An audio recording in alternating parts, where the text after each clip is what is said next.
प्रकरणामध्ये आनंदाचं विवरण विद्यारण्याने केलेलं आहे. त्याकरता आणखी याच्यामध्ये कोणताही ब्रह्मानंद आहे असं हे ब्रह्मानंदाचं असलेलं प्रकरण आहे. त्याच्यात आत्मानंदाचा विचार आहे. 11व्या अध्यायामध्ये ब्रह्मानंद सांगितलं. ब्रह्मानंद प्रवक्ष्यामि नद्वेवम आसन आनंदात ब्रह्मानंद. 12व्यामध्ये कोणतं सांगितलेलं आहे ते सांगितलेलं आहे ना, ते घेतलेलं ब्रह्मानंदाचं आहे. आत्माचा आनंद स्वरूप आहे हे सांगायचं आहे. अन्नत्रापि श्रुतीसह पुत्राती तन्तत्तन्यतः सर्वस्व साधत्न अंतरम तत्त्वं यदे तत्प्रियमिष्यता. म्हणून आत्माच अत्यंत प्रिय आहे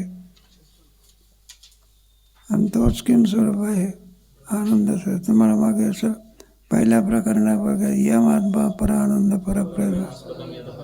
आत्मा परमप्रेमास्पद असल्यामुळे तोच आनंद. जी अत्यंत प्रेमाची वस्तू असते तीच किम स्वरूप असते, आनंद स्वरूप असते. अन्यत्रापि आम्ही सांगतो असं थोडंच आहे काही. अन्यत्रापि श्रुतीश्राह. दुसऱ्यासुद्धा श्रुती काय करतात, दृष्टांत देऊन सिद्धांत आहे.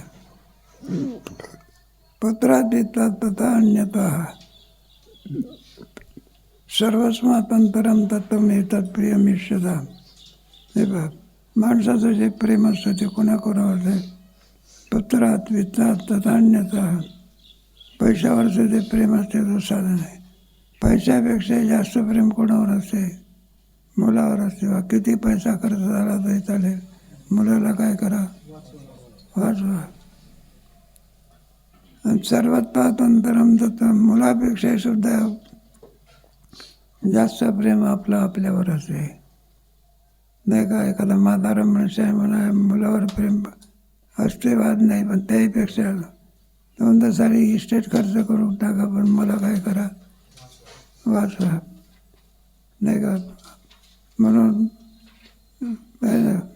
द्रव्यापेक्षाही सुद्धा मुलावर प्रेम जास्त. मुलापेक्षा सुद्धा स्वतःवर काय असते, आत्म्यावर. सर्वात्मातंतरम तत्त्वं. सर्वाच्या आतमध्ये असलेलं असं जे तत्त्व, तैसा हृदयामध्ये मी तत्प्रियताम. तोच अत्यंत प्रेमाचा विषय आहे. आणि जो प्रेमाचा अत्यंत विषय असतो तोच आनंद स्वरूप असतो. जिथे प्रेम नाही तिथे आनंद नाही. श्रवत्या विचार दृष्ट्यायम साक्षी एव आत्मानचेतरा. कोशान पंचविवेकन वस्तुदृष्टी विचारणा. श्रोत्या विचार दृष्टायम साक्षी एव आत्मानचेतरा. श्रुतीच्या शास्त्राच्या द्वारा, श्रुतीच्या द्वारा आपण जर विचार केला, विचारदृष्टायम साक्षी एव आत्मानचेतरा. साक्षी आत्माचा अत्यंत प्रेमाचा काय विषय. त्याला साक्षी का म्हणतात, उदासीनत्वे सतीबोद्धम साक्षी. आपण अलग राहून ज्ञान करून देतो म्हणून त्याला साक्षी म्हणतात. आत्मा का म्हणतात, तत्व आपणवते ते आत्मा. सर्वामध्ये व्यापन जे तत्व असतं तैसा हृदयामध्ये मी, म्हणून त्याला आत्मा म्हणतात. कुठवत निर्विकार आहे नसतो तर कुठंच विचार आहे. अत्यंत प्रेमाचा विषय कोण आहे बघ, आत्माच आहे. कोशान पंचविवेचन अंतर्वस्तू विचारणा. तुमच्या पंचदशीच्या 3ऱ्या प्रकरणामध्ये कोशाचा विचार केला आहे. अन्नमय कोश, प्राणमय कोश. कोशान पंचविवेक, 5 कोशाचा विचार केल्यानंतर या सर्व कोशाचं प्रकाशन करणारं जे तत्व असते त्याला काय म्हणायचं, कोश आत्मा नव्हे. कोशाचं प्रकाशन जो करतो त्याला काय म्हणायचं, आत्मा म्हणायचं. नाही, दोमध्ये फरक आहे ना. अंतर्दृष्टी विचारणा असं म्हणतात. मला कसं प्रकाशन करतो त्याच्याकरता हा श्लोक आहे. जागा स्वप्न सुषुप्ती नाम आगमा पाय भासनम येतो असो आत्मा स्वप्रकाश चिदात्मका. जागा स्वप्न सुषुप्ती आगमा पाय भासनम. 3 अवस्था आहे ना आपल्याला. आता हल्ली जी अवस्था ही कोणती आहे, जागृती आहे, बरं का. एक एक एक एक जास्त जेवण झालं तर कोणते असते, सुषुप्ती. आणि काहीतरी सर्पविर्पाच्या गोष्टी ऐकल्यानंतर पडते त्याला काय म्हणजे स्वप्न. पुढच्या अवस्था आहे ना या स्वभावात आहे, आणि पुढच्या अवस्था या प्रयत्नाने करावा. समाधी पुढे स्वभावात लागते का? मग त्याच्याकरता काय असावं लागते? प्रयत्न. केवळ प्रयत्न असून काम मागत नाही. ईश्वराची काय लागते? कृपा लागते. मन जागृती, स्वप्न, सुषुप्ती, आगमापाय भासना. सुषुप्ती झाली की जाग येत असतो, जाग झाला की पुन्हा सुषुप्ती, पुन्हा स्वप्न पडत असते. या सर्वात आता यावेळेला मला जागृती अवस्था आहे. कोणामुळे कळालं? ज्याच्यामुळे कळते त्याला आत्मा म्हणतात, साक्षीभाव. आता मला नाही का या आता हे आणखी स्वप्नावस्था आहे. कोणामुळे कळालं? ज्याच्यामुळे कळते, ज्याचं प्रकाशन करतो त्याला आत्मा असं. मला भूक लागली आहे कोणामुळे कळालं? बरात आई भूक गेली कोणामुळे कळालं? ज्याच्यामुळे कळते प्रकाशन करणारा त्याला वेदांत शास्त्रामध्ये आता त्याला का कळते? तो चिद्रूप आहे. काय वेदांत म्हटलं असलेला आत्मा जडस्वरूप नसून काय? नाही एक लोक आत्मा म्हणतात मग जडस्वरूप आहे. जडवादी आहे. म्हटलं व्यवहार कसा होतो? मनाचा आणि आत्म्याचा संयोग झाला म्हणजे त्यांचा आत्मा चेतन होतो. तोपर्यंत काय राहत होतो? जडस्वरूप राहतो. मग या सर्वाचं प्रकाशन करणारा आहे. म्हणजे आपल्याला आता यावेळेला जागृती आहे, यावेळेला स्वप्न आहे. हे ज्याच्यामुळे प्रकाशन केलं जात असतं त्याला येतो भवते असो आत्मा. त्याला आत्मतत्व समजत असतं. तो किन स्वरूप आहे, स्वप्रकाशक चिदात्मा. त्याला प्रकाश आणावा लागत असतो का त्याचा स्वयंप्रकाश आहे. दिव्याच्या ठिकाणी प्रकाश आणावा लागत असतो. दिवा पाहिजे, पुढे त्याला वात पाहिजे, तेल पाहिजे. आणि सूर्याला प्रकाश देण्याकरता दिवा, वात, तेलाची आवश्यकता आहे. मग प्रकाश हे सूर्याचं काय स्वरूप आहे. प्रकाश ठेवून सूर्य येत असतो का? त्याला स्वप्रकाश चिदात्मक. मग त्याचा श्रीखंडामध्ये असणारी गोडी साखरेची आहे. पण साखरेमध्ये असणारी गोडी साखरेची स्वरूप आहे. साखरेला गोडी आणावी लागते का? आहे. जसा आत्मा किन स्वरूप आहे. त्याला ज्ञान आणावं लागतं, छिद्रता आणावी लागते की मूळची आहे. म्हणून शेष कोणाला म्हणावं, शेषा कोणाला म्हणावाचा विचार याच्यात सांगतात. शेषा प्राणादी वेदांत बरं का. आसन तारतम्यता आणि प्रतीत असता तरताम्येषु सर्वेषु वीक्षते. शेषा प्राणादी वेदांतात बरं का. आसन अक्षर शांतात प्रतीत असता तारतम्ये सर्वेषु. प्राणादी वेदांत ह्याच्यापासून जायचं. वित्त म्हणजे पैसा. पैशापेक्षा प्रेम कोण जास्त कोणावर असते? प्राणावर. एखादा टाके टाकणारा मनुष्याला आणि तो काय करत असो, मग चोरी करण्याकरता आला. नोंद आहे बाबा चोरी करण्याकरता आलेला आहे, जीव घ्यायचा नाही. तो काय म्हणतो, जीव घेतल्याशिवाय आम्ही काय करत नाही. मग याचं आमचं सरळ सांगत असतो. मग नाही बा, तेव्हा प्राणापेक्षा अधिक आवडतं कोण आहे? बा पैसा आहे का? तुमचा पैसा गेला तरी चालेल, आमचा जीव काय करा. म्हणजे पैशापेक्षा प्रेम कोणावर जास्त आहे? हे बा तुमचे बा शेषा प्राणादी वेदना. म्हणून पैसा हा शेष आहे, प्राण हा शेषी आहे. आपण नाही का आता कल्पना करा, अन्न आहे, अन्न हे शेष आहे. ते दुःखाचं निवृत्तीचं काय आहे? साधन आहे. आपण कोण आहोत? शेषी आहोत. दुःख निवृत्ती अन्नाला करून घ्यायची का आपल्याला? मला अन्न हे शेष आहे ना आपण कोण आहोत? प्राणादिवित्यांत आसनादन्नरस्तारतम्य भीतिस्तारतम्येषु सर्वेषु प्राणादिवित्यांत. पैशापेक्षा प्रेम प्राणावर म्हणजे आपल्यावर प्रेम असते. आणि प्रीती तथा तारतम्य त्याप्रमाणे काय करायचं राहतं. सारखाच प्रेमाचा विषय राहत नाही का. आपण जेवायला बसलेलो आहोत, पहिला भात येतो त्याच्यावर प्रेम असेल, त्यापेक्षा दुसरा भात आला तर त्याच्यापेक्षा अधिक प्रेम, त्यापेक्षा साखर भात आला तर आज काही वाईट नाही, आज काही एकादशी नाही आहे, अन्नाचं नाव घेतलं तरी चालतं. नाही दर्शन तारतम्याचं प्रेम म्हणजे जसं जसं आणखी ज्याच्यामध्ये अधिक प्रियता असेल त्याच्यावर प्रेम काय असेल जास्त असेल.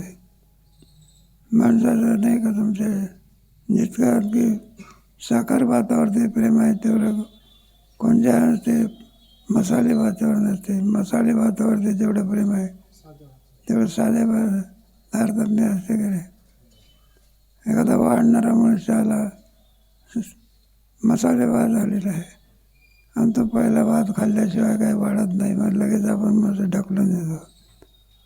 यावरून काय सिद्धांत झाला तारतम्याने व्यवहारामध्ये. व्यवहार जसा जसा मनुष्य येईल तशी तशी त्याची त्याच्यावरती प्रेमाचे व्यवहार होत असा. नाही व्यवहारामध्ये पाहतो आहे. घरामध्ये सुद्धा तुमचं ते काय म्हणतात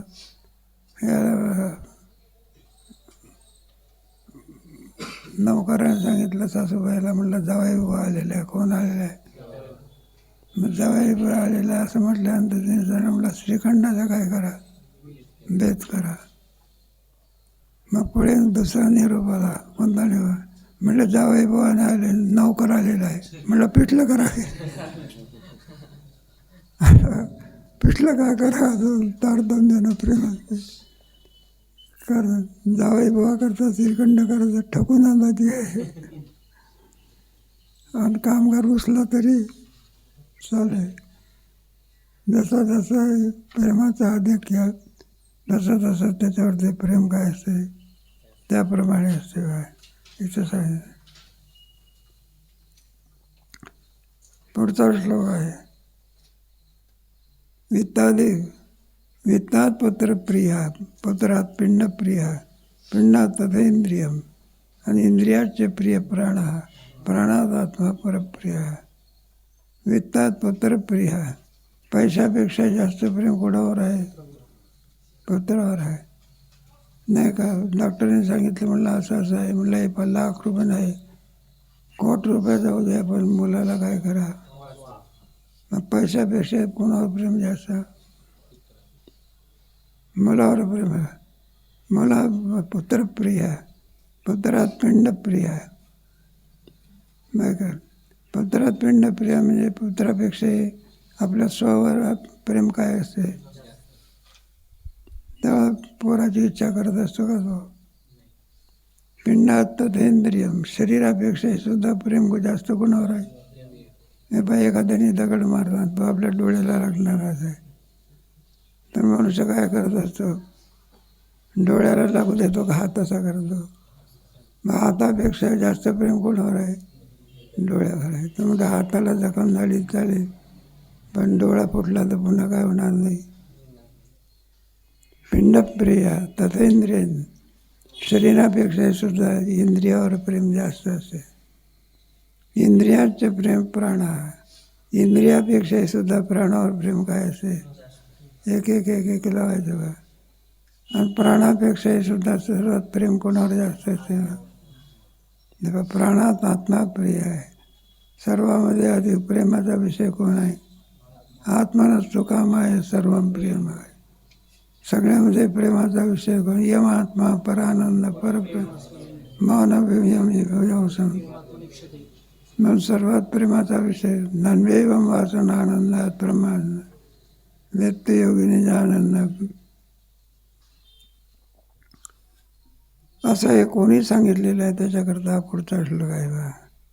एवं स्थिते विनोदोत्तर प्रतिबुद्धी विमूढयो शुद्ध्याधारी तत्रत्ना प्रिया नित्यो निर्दया. एकापेक्षा एक प्रेमाचे विषय कसे असतात हे सांग तुमच्या ह्याच्यामध्ये. एवं स्थिती विवाद होत्या, श्रुतीमध्ये विवाद झालेला आहे. प्रतिबुद्धी विमूढ आणि श्रुत्याधरी तत्रात्मा प्रिया नित्यो धीर्या.